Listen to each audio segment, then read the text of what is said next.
Hi everybody, this is Tim Bundgard, President and CEO of Pioneer Title. Back to you again to talk about the marketplace and what's going on in real estate. Best place to start is what's going on with new housing construction. And where do we start? We start with building permits.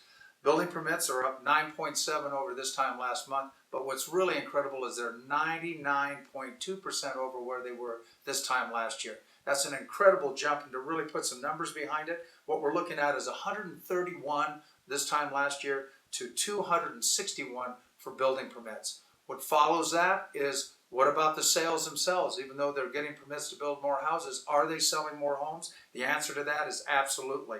As far as sales, they're up 11.9 over this time last month. More incredibly, this time last year, we had 74 sales. Now they're 151. That's a 104% increase. An incredible number. Certainly indicates that new homes are back in the marketplace and people are excited about buying them. Obviously, what we have is that builders know what the people want, and they're giving them a product for a good price. So along that same lines, we're looking at existing homes. Not surprisingly, is that they went down slightly. They went down 8.5% from the previous month. Part of that is filled in by new home sales. You can't have that dramatic of a jump and not have it impact the existing homes. Now, overall, what's also taking place, in our opinion, is that with a smaller amount of houses available, there's some frustration out there, especially on people that want to buy an existing house that may be a little timid about buying a brand new house, and there's less to pick from. So while we have a low inventory, we have new homes coming on the market, we need some more product out there so people have a little wider selection to pull from. Interestingly, also, the price of housing has jumped up, and how we really look at that is that new home sales that's becoming a bigger part of the whole overall marketplace. Higher costs, higher value on that, and that pushes the price up.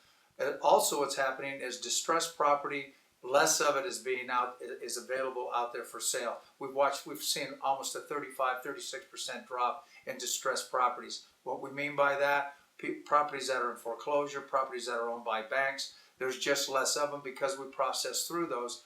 What does that mean? The end result, better pricing, home prices are starting to go up, really helps the marketplace. Not last but not least, which is notices of default. Are we seeing more distressed property come into the marketplace? Oddly enough, we actually saw notices of default go down last month from the previous month. And what that would tell us is that the banks are still trying to figure out how to process the inventory that they are holding on to, whether they're going to start foreclosure or not. We still believe that number will start increasing, and they'll start adding that into the marketplace. We don't expect it to be a large drag on pricing for homes because we think that they'll be more consistent in how they bring those foreclosed pieces of property into the market. That's all we have for now. All I'd like to leave you with is this. If you want to know what's going on in the real estate market, you need to know the number, and the number is the PTC Index. And so to find out more about it, go to PTCindex.com.